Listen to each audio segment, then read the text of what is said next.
Buenas tardes, doctor. Bueno, aumenta un poquito el volumen. Creo que está bajo. Está bien.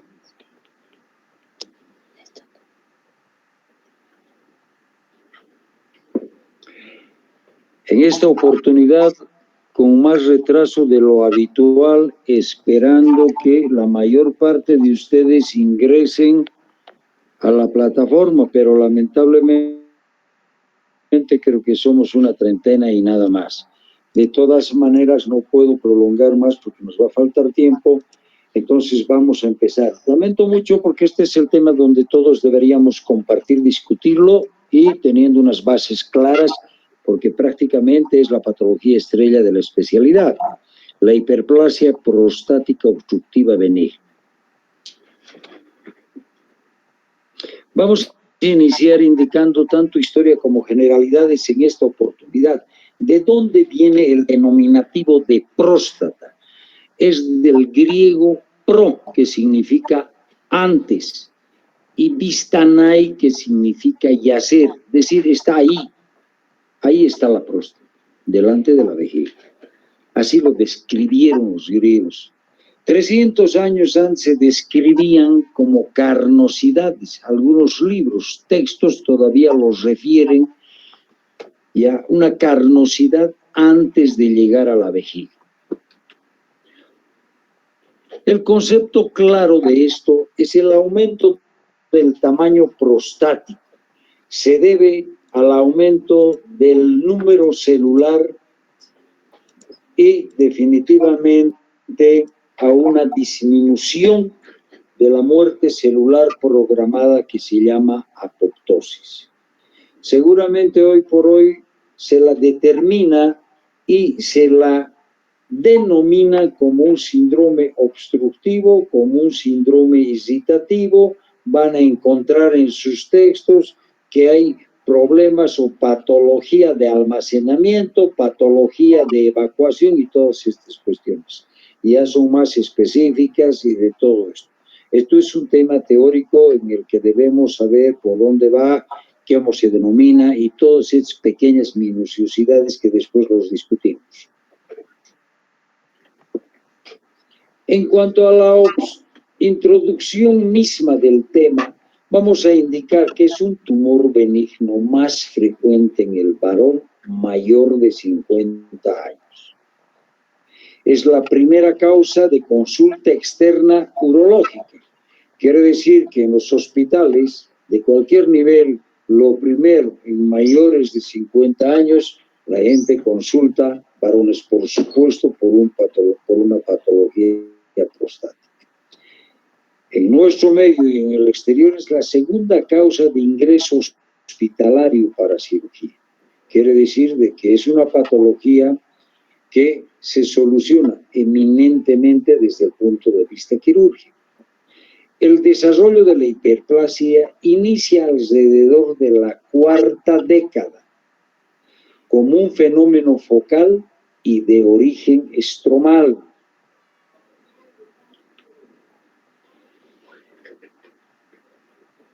En cuanto a la anatomía, estoy guardando unas preguntas que voy a hacer al final. Aquí los residentes me van a responder. Lógicamente, ya en la práctica con los que están rotando conmigo, habíamos este tema rastillado un poquito, a grosso modo, para que tengan una idea y lo afinen ahora. Es un órgano fibromuscular, porque está sujeto por fibras musculares lisas.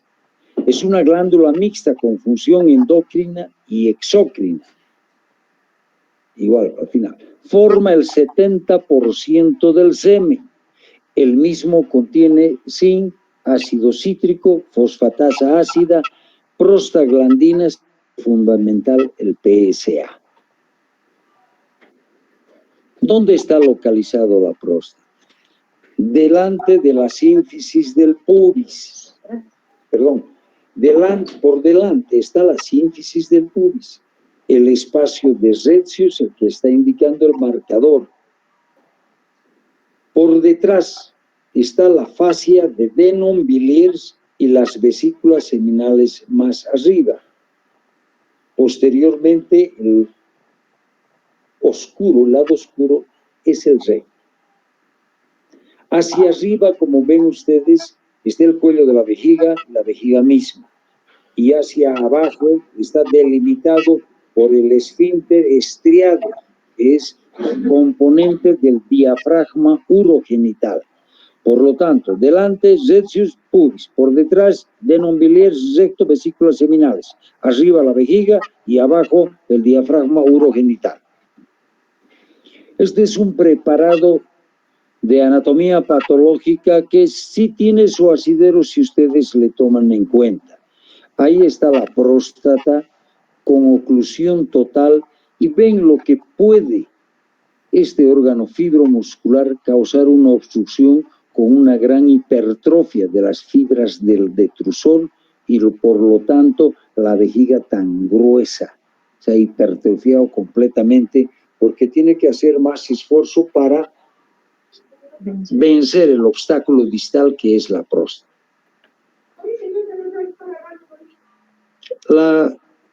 Siempre desde el punto de vista anatómica, los anátomos o anatomistas todavía de años atrás la han subdividido en zonas por comportamiento morfológico, funcional y patológico definido. Les voy a mostrar la subdivisión anatómica de McNeil, que es la que hoy en día se significa, tiene un comportamiento funcional y morfológico definido, también patológico, porque en la zona periférica está el 70% de asiento de los adenocarcinomas. Esto es importante, porque en la exploración, como vamos a ver, está al alcance de la situación. Por detrás está la zona central con un 25%. Está la zona de transición, que no tiene glándulas, y está, no me cambies por favor, la zona de transición en 4 a 5%, donde es asiento o el inicio de la hiperplasia prostática obstructiva benigna. Para mejor visión de la tridimensional, ahí tienen en A la zona central, la B, la fibromuscular, la C de transición, la zona periférica, que es la más amplia, y la región de las glándulas periuretrales. Igual topográficamente descrita, ahí tiene la misma situación en cuanto a volumen morfológico. Transición. ¿Cómo es la irrigación arterial de esta glándula? Siempre se describe de que definitivamente es una de las cirugías que más sangrado tiene porque no existe una arteria prostática propiamente dicha. Vienen ramos de la vesical inferior que ha de dar lugar a las ramas vesicoprostáticas, otras ramas de la hemorroidal media y de la pudenda interna, que en definitiva hacen que las ramas más inferiores han de ser las subsidiarias de la hemorroidal media, pero la parte del ramillete profundo va hacia la uretral y las más inferiores hacia la capsular. Igual desde la hemorroidal media, que es rama de la pudenda interna, de la pudenda o de la ilíaca interna, la arteria vesical inferior, rama para la próstata, en fin, todo es el ramillete. No existe una arteria misma que se diga prostática, sino son ramas de la vesical inferior, de la pudenda interna y de la hemorroidal media, más arriba. El drenaje venoso, tal vez nos interesa mucho a nosotros el plexo periprostático desde el punto de vista quirúrgico. La vena hemorroidal media, la vena vesical inferior y, lo fundamental, la vena dorsal profunda del pene. Todas van a ir a drenar a este paquete, que es el drenaje venoso. El drenaje linfático no los voy a marear mucho porque esto es lo que a nosotros nos interesa y lo van a ver en detalle en el cáncer de próstata. Esto hay que saber bien cuando uno realiza una cirugía radical y lo primero que tiene que ir a verificar es este grupo que está por detrás del ligamento de Cooper, los ganglios obturadores. Después, si uno quiere hacer una cirugía amplia y de salvataje, irá a la cadena de la ilíaca interna, a las presacras y a la ilíaca externa. Eso es lo fundamental para hacer un debridamiento o una linfadenectomía pélvica. Ir en ese orden, sacando y mandando anatomía patológica para decir si esos ganglios están tomados o no. La inervación no los voy a marear porque es simplemente el plexo hipogástrico inferior, los nervios presacos, los nervios del 1 o de L2 a L5 y los de S2 y S4. ¿Qué epidemiología tiene esto? Tiene una prevalencia en el 50% hasta los 60 años y prácticamente después de los 80 se dice que todo el mundo, en mayor o menor proporción, me refiero a los varones, han de tener sintomatología obstructiva de tipo prostático. Patología que requiere gran demanda de recursos económicos en los seguros de salud, porque es todo un estudio para ver si estos pacientes llegan a cirugía o simplemente se los va a tratar desde el punto de vista médico. La edad es fundamental porque la incidencia aumenta con esto mismo. Tal vez nos interese un poco la raza, tiene menor incidencia o presentación más tardía en asiáticos, esto fundamentalmente por la dieta.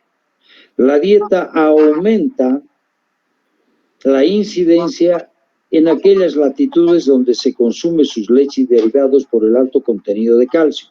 En cambio, disminuye la incidencia en aquellos que consumen soya, fitoestrógenos como los betacarotenos y porque contienen antiandrogénicos. El té, que son los fenoles, también hacen que definitivamente y en general todos los que tienen su dieta más vegetariana han de estar exentos de un problema de persistencia en la presentación de esta patología. El estilo de vida tiene otra trascendencia en la presentación. Hay mayor incidencia en grupos sociales altos por mayor contenido de colesterol en la dieta, que hace que se desdoble más testosterona que a la larga baja. El tabaco es una atribución que se le da nada más, no hay una estadística probada, pero también se le atribuye que la presentación es más alta en aquella gente dependiente de tabaco.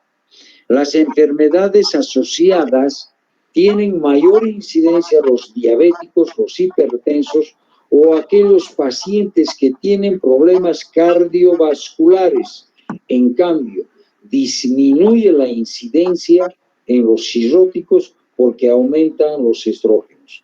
Esto habíamos dicho, empieza el desdoblamiento del colesterol y unos van a testosterona, otros van a estrógeno y con el tiempo la mayor parte va a desdoblarse en aromatasa. Por eso es que hoy en día se toma muy en cuenta el índice de la barriguita. ¿Por qué crece la próstata? Su patogenia está determinada a 5 factores en mayor o menor proporción. Teorías. La primera hipótesis es la presencia de la hidrotestosterona y edad. Mayor nivel en mayores de 40 años. La segunda teoría es el desequilibrio estrógeno-testosterona. Hay una conversión de estrógenos en testosterona. La tercera teoría es una interacción epitelio-estroma. Pérdida del control de la proliferación celular. La cuarta es la reducción de la apoptosis y la 5, la que se le da mayor interés porque es un aumento anormal de las células madres en el epitelio. Aquí tenemos la presencia de la testosterona en la célula estromal. Esto, a través de la 5-alfa reductasa tipo 2, ha de convertir en dihidrotestosterona. Y este es un factor de crecimiento estromal. En cambio, este desdoblamiento no se realiza en las células epiteliales, sino que directamente la dihidrotestosterona ha de actuar como un factor de crecimiento y haciendo que de esta manera se hiperplasie la glándula. Igual para que vean que la reducción de la apoptosis y la disminución de la muerte celular hace que la proliferación desequilibre este equilibrio hasta los 40 años y se produzca una franca proliferación celular con crecimiento prostático posterior.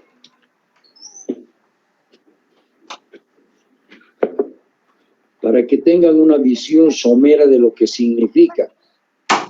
La imagen de la izquierda es una próstata normal y ven que la uretra prácticamente es con el lumen completamente amplio y sin ninguna presión.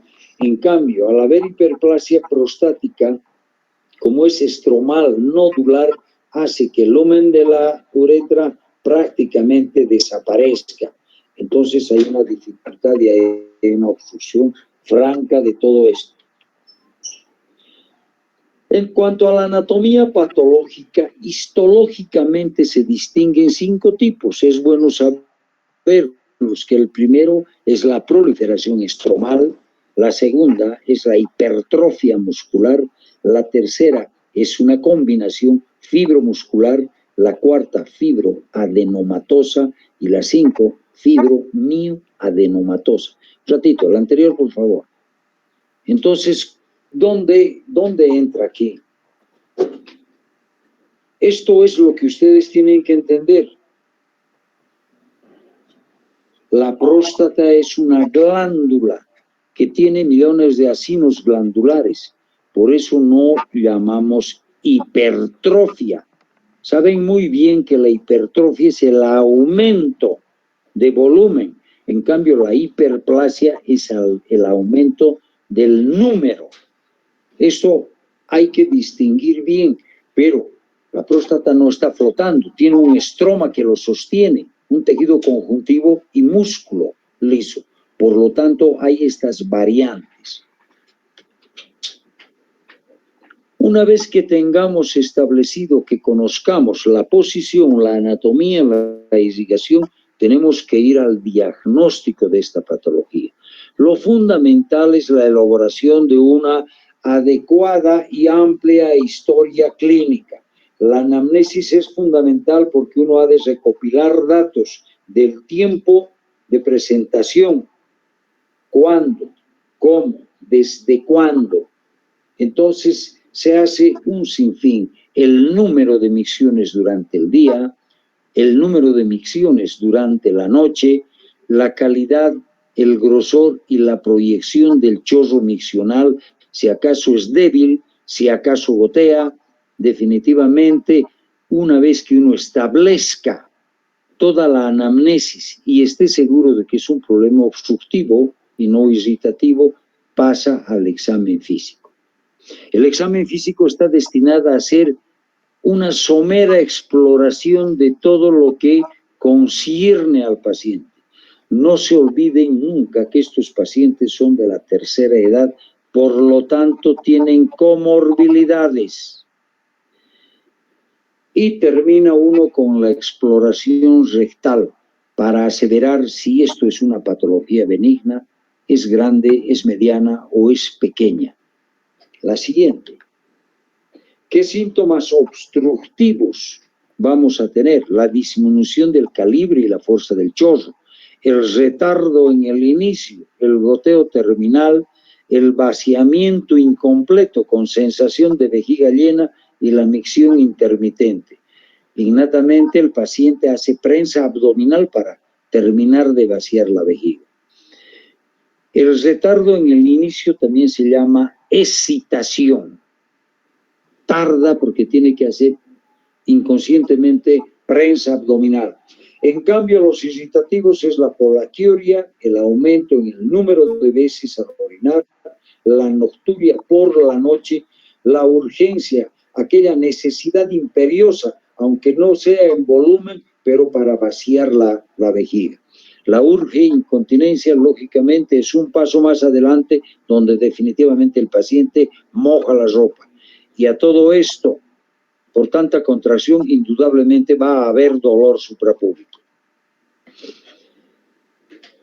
Este es podríamos decirlo que es una tablilla que hoy mundialmente se la utiliza.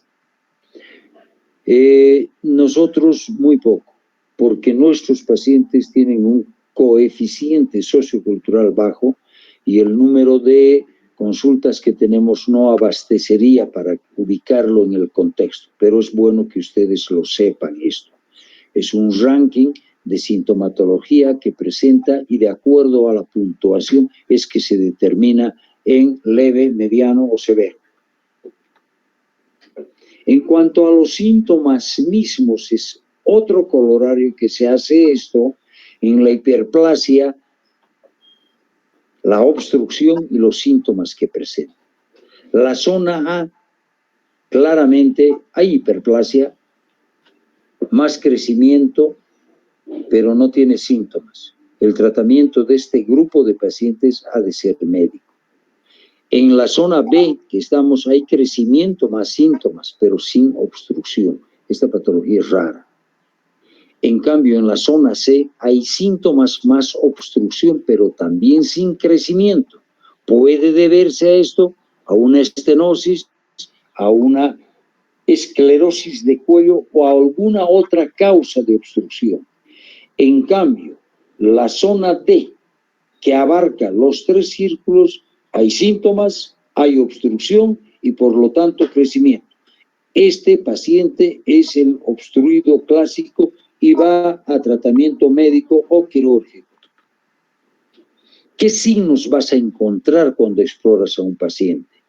La famosa globo vesical, que es una distensión del hipogastrio, la presencia en ocasiones hasta el ombligo y muchas veces más del ombligo. Cuando es pequeña y es dolorosa, esta retención es de tipo agudo.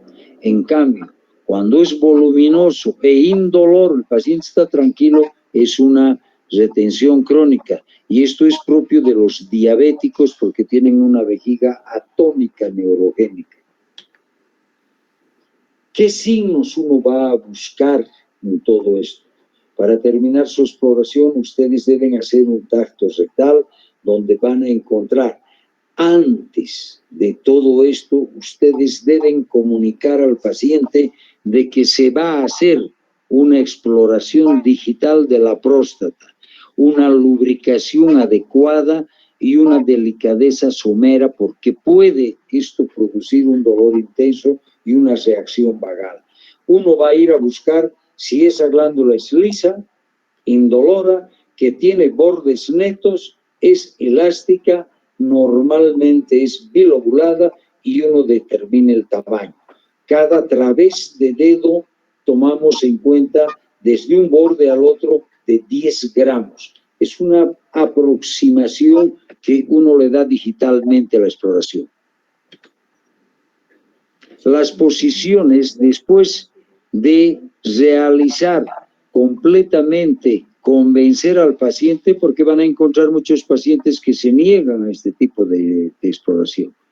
Lógicamente a nosotros nos interesa realizar porque en la zona periférica es donde se asientan la mayor cantidad de los cánceres y que está al alcance del dedo.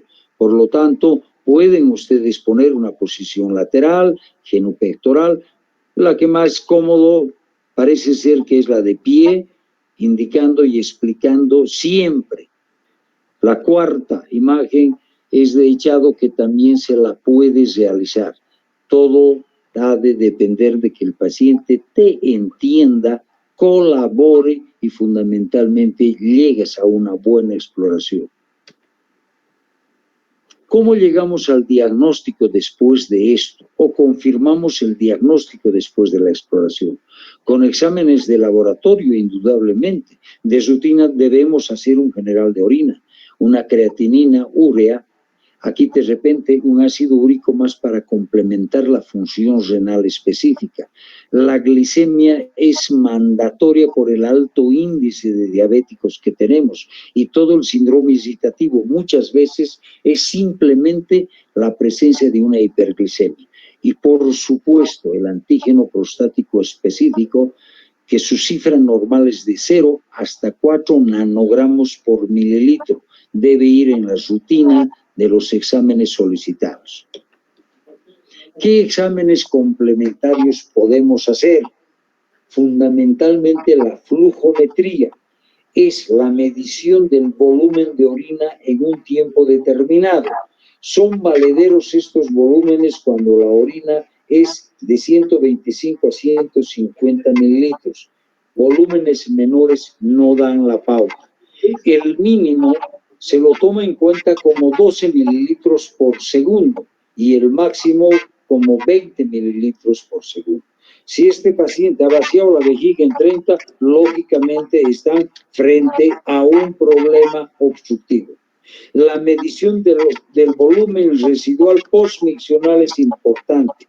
O es el 7 hasta el 10%, o en cambio, someramente, si no pueden hacer una flujometría, tienen que determinar 50 mililitros como normal de residuo postmiccional. Esto se le da al cateterismo, puede ser por ecografía o puede ser por cualquier otro tipo de medición de capacidad vesical. Para que tengan idea, ese es un flujúmetro que está y que mide el tiempo por volumen. Indudablemente podemos hacerlo con el reloj en la mano e invitarle al paciente a que orine, igual después se mide. Esto es lo ideal. La próxima.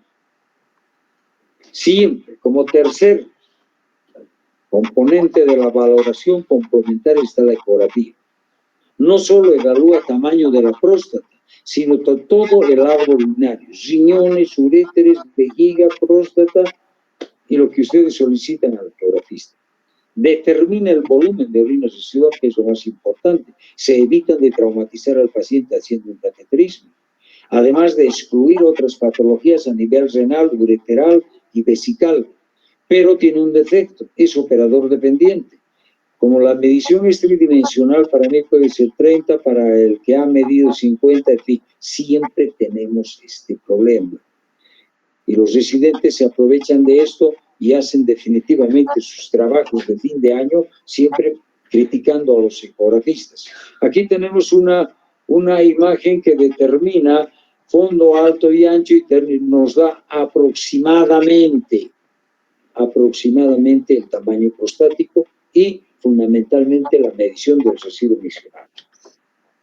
No solo uno determina el tamaño de la próstata, sino también la calidad de la pared vesical. Esta imagen, por ejemplo, intencionalmente ponemos porque hay divertículos. Quiere decir que hay una somera hipertrofia de las bandas circulares del detrusor para vencer este obstáculo gigante que es la próstata y que está obstruyendo en la totalidad. Si ustedes tienen un poquito de acuciosidad y la residenta me pone más o menos el indicador donde estarían ubicados los meatos ureterales, tendremos la somera idea de que está a este nivel. Ahí. O sea que se lo ha levantado todo el trígono y en ocasiones van a encontrarla aquí. Y eso es lo que determina la dilatación de ambos riñones como una complicación a una próstata grande. Van a encontrar hidronefrosis. Nuevamente, no se olviden que se orina a través de la próstata y la uretra prostática es el segmento intraglandular que está. Por lo tanto, si el crecimiento es excéntrico, no hay problema. Pero si el crecimiento es concéntrico hacia el lumen, como como habíamos visto en una anterior imagen, sí va a haber un problema obstructivo. Ahí tenemos en la imagen igual una próstata grande, ya cateterizado, todo lo negro es orina, y la presencia de la sonda. Igualmente, hay son próstatas grandes que definitivamente han hecho retención y se soluciona el problema momentáneamente con un cateterismo. Como cuarto elemento de diagnóstico está la uretrocistoscopía. Tiene solo indicaciones precisas. No nos olvidemos que es un procedimiento invasivo. En casos que presente hematuria, es necesario realizar una estenosis de uretra, es necesario confirmarlo. O en cambio, si este paciente ha tenido una cirugía previa para determinar en qué condiciones está la uretra prostática y el cuello de la vejiga.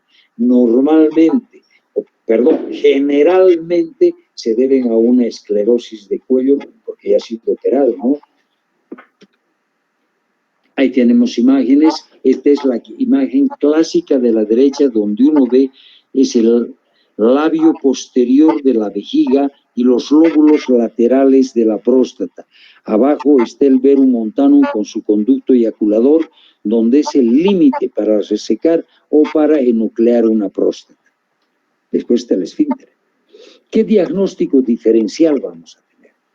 Las imágenes son contundentes. Ahí tienen una estenosis de uretra del segmento posterior, más o menos entre la vulvar, después del ángulo penoescrotal. O, en cambio, esta estenosis ha de producir por rémora de la orina una infección urinaria.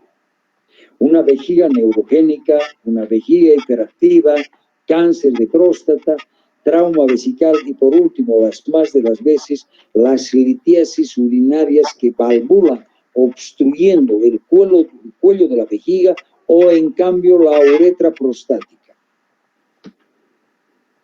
¿Qué tratamiento después de todo esto podemos ofrecer a un paciente? Todavía yo incluyo la fitoterapia, que es, no por nada, pues van a ver en la televisión las propagandas de las próstatas, ¿no? Hay 100,000 y uno. La fitoterapia ha tenido su asidero en otras latitudes y hoy en día todavía se utiliza porque tienen cierto tipo de validez.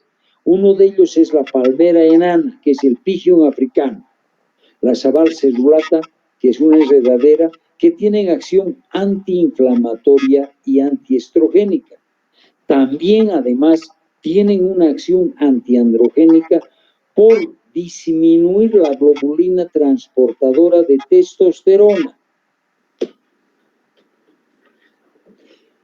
Otro tratamiento ya más moderno está fundamentalmente destinado a inhibir la conversión de testosterona en el metabolito activo, que es la dihidrotestosterona. Y esto inhibe las 5-alfas reductasa tipo 1 y 2. Estos medicamentos en el mercado están el finasteride, el dutasteride, ambos son bloqueadores de tipo 1, 1 y 2, y la silodoxina, que no tenemos todavía en el mercado. El tratamiento con alfa bloqueantes, que es antagonista selectivo del receptor alfa 1. A esto venía lo que incidía de que definitivamente la próstata está en un armazón de tejido liso, músculo liso. Todos estos medicamentos se utilizaban hace años para la presión alta, porque las arterias, también recuerden, tienen el mismo tipo de músculo liso. Por lo tanto, el prazosin y el alfuzoxina se utilizaban para la presión alta porque tienen acción corta. La acción prolongada tiene la terazocina y la doxazocina. Este último es el que más se utiliza en combinación.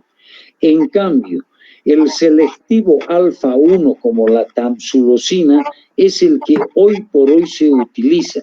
¿Por qué?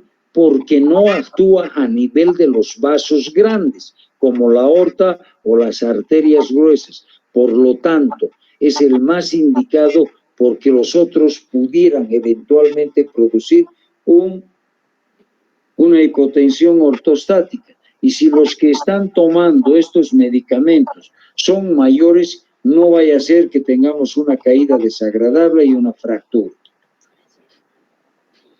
Hoy por hoy, los inhibidores de la enzima fosfodiesterasa tipo 5, que desactivan el óxido nítrico, como el tadalafilo 5 miligramos diario, están en boga.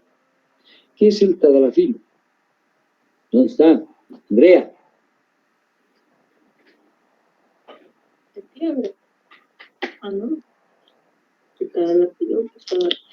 Es un vasodilatador potente que se utiliza para la disfunción eréctil, juntamente con el sildenafil, que es el Viagra, el lodenafil, que es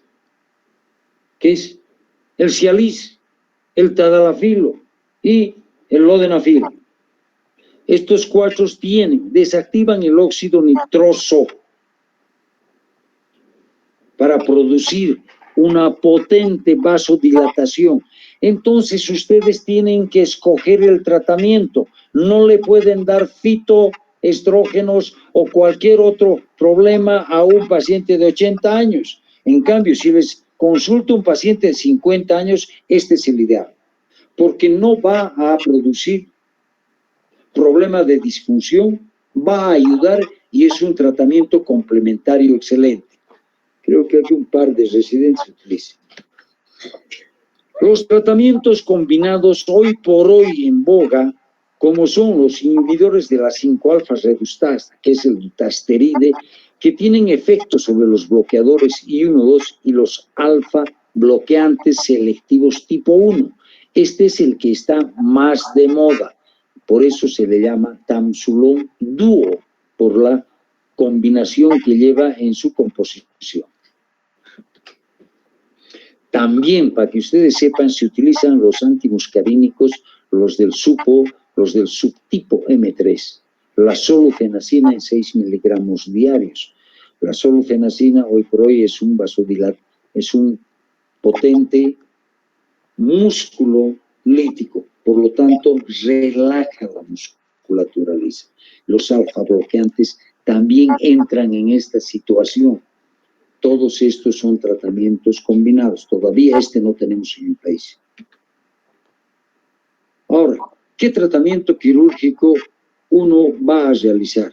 Hay indicaciones relativas e indicaciones absolutas. Las indicaciones relativas son el tamaño, la sintomatología, la edad del paciente y la preferencia del paciente. Uno tiene que consultar al paciente qué tipo de tratamiento quisiera. Por ejemplo, les voy a poner un ejemplo. Paciente mayor con pareja joven. ¿Qué le van a dar? Si sabemos que todos los alfa-bloqueantes producen en un 20% disminución del apetito sexual. ¿Qué tendrán que dar? No, tadalafilo en combinación con un... Entonces el paciente tiene que escoger qué tipo de tratamiento prefiere. ¿Quirúrgico o médico? Hay muchos que les van a decir, no, yo no me opero, yo solo quiero tratamiento. Es las más de las veces. Ahora, hay indicaciones que son absolutamente, las relativas acabamos de ver, pero estas indicaciones absolutas ya uno no da opción a que el paciente escoja.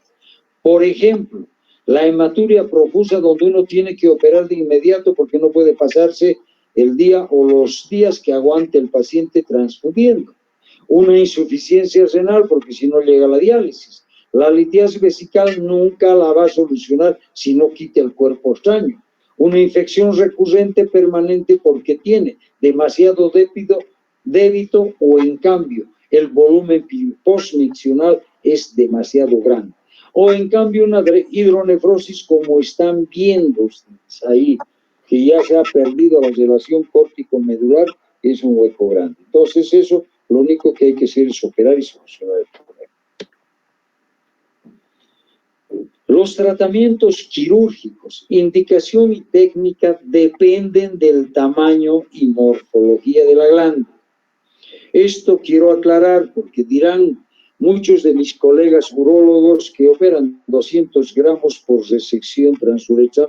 No, nosotros nos desenvolvemos en un hospital escuela, que es el hospital Viedma, y no vamos a meter a un paciente que se queme en su primera cirugía operando 100 gramos, ¿no? Entonces tenemos un tope, una indicación precisa que es 60 gramos. Hasta los 60 gramos, resección transurethral de próstata. Es el gol estándar y definitivo en todo el mundo. Las próstatas grandes preferimos realizar mediante una prostatectomía retropúbica, que es la técnica de Miller. Igual, otros tienen preferencia por la transvesical, las de Freyer.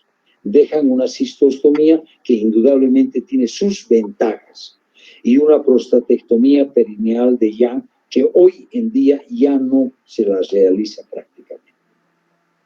Pero es bueno que sepan, más o menos para que tengan idea, la resección transuretral viene a solucionar, a desobstruir y quitar la mayor cantidad de glándula posible hasta llegar a la cápsula quirúrgica. Una vez que se llega a la cápsula quirúrgica, no se debe pasar porque indudablemente que sí, ahí perforan y vamos a tener una complicación que es muy desagradable, la intoxicación hídrica o el síndrome post-RTU. Más o menos para que tengan idea, el aparato de la derecha es más o menos el asa de tungsteno, que es energía de alta frecuencia donde corta el tejido prostático y va desobstruyendo poco a poco. El de la izquierda es un receptor que tiene el asa involucrada, un filtro en la punta de aspiración y una entrada de agua. Entonces entra y sale en forma permanente y eso es lo que le da a uno la visión. Qué pena que esto, pues generalmente a los alumnos que rotaban con nosotros lo veían en quirófano. Hoy en día estamos limitados hasta en eso. La prostatectomía convencional, esta no es una ideal. Habrá que cambiar, jóvenes, esta imagen donde definitivamente una por vía retropúbica ingresa y con el dedo enuclea toda la glándula. Dicen que es la más anatómica y la más, es un poco difícil. Hay mucha gente que no le gusta por lo complicado que resulta después reparar aquello. Ahora, dentro de los tratamientos quirúrgicos, hoy por hoy se están utilizando diversos tipos de energía. Han de escuchar hablar del láser verde, que es un haz de luz, es un sistema de fototerapia que evapora el tejido. Eso es la ablación con láser, la enucleación láser y plasma, y la ablación con plasma, que es el honguito que aquí ven ustedes, de alta frecuencia, que va prácticamente evaporando todo el contenido o toda la glándula. Tiene sus pequeños inconvenientes y también sus ventajas. Uno de los inconvenientes es el alto costo que resulta manejar un láser. La siguiente. Ahora, dentro de los tratamientos mínimamente invasivos, definitivamente creo que esto está o aceptado o perdiéndose, porque no llega más. Las famosas prótesis expansibles, como están viendo en la imagen, eso lo pueden colocar perfectamente con un cistoscopio en el consultorio y con anestesia local. Indudablemente, da mucho que desear, las molestias, nosotros no tenemos ningún tipo de experiencia en esto. En la prostatotomía, sí. Esto se realiza en gente joven. Consiste en hacer cortes con el electrobisturí, con el receptor a las 5, a las 7 y a las 12 del horario endoscópico. Pero no estás resecando la glándula, porque si ustedes resecan la glándula, han de tener una complicación que es la eyaculación retrógrada. Si ese paciente es joven, tiene un absceso prostático, una prostatitis crónica reiterada o reagudizada cada vez, entonces esto es lo indicado.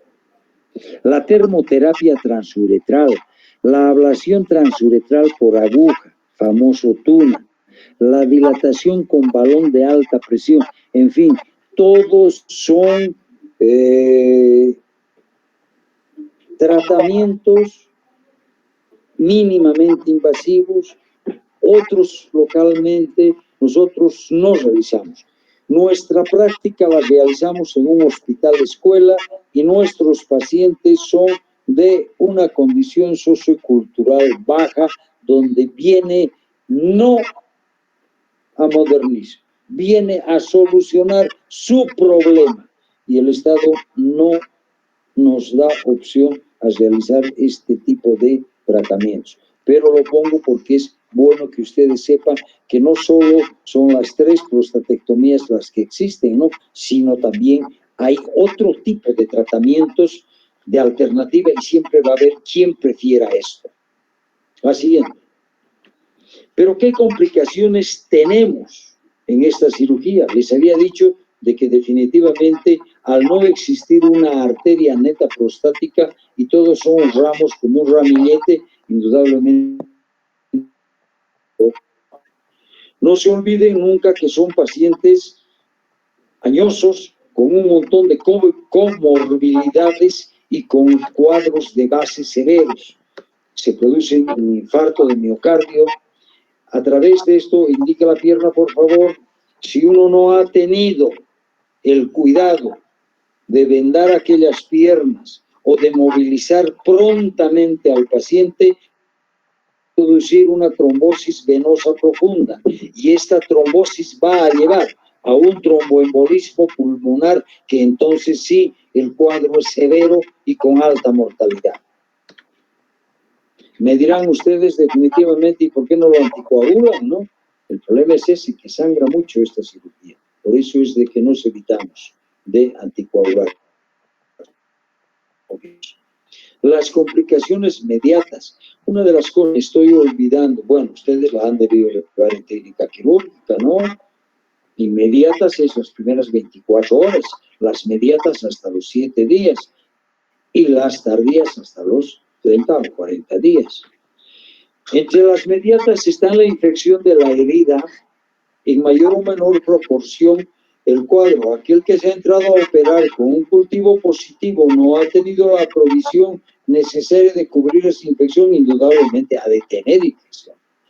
Porque son mayores, si no se nos moviliza prontamente, va a haber un problema de neumonía basal hipostática.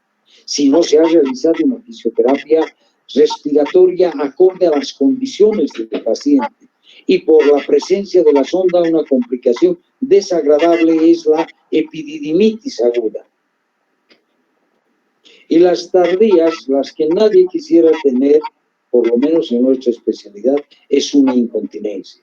Las que siempre tenemos son estenosis de uretra, esclerosis de cuello, que son por mal tejido, por reacción innata del presencia y las más de las veces por un problema de sonda.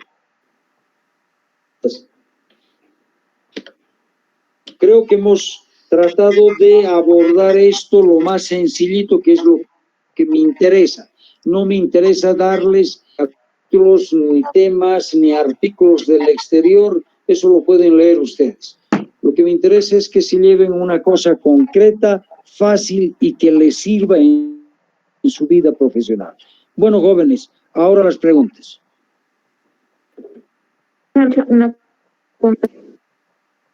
Tratamientos poco invasivos hay en nuestro medio.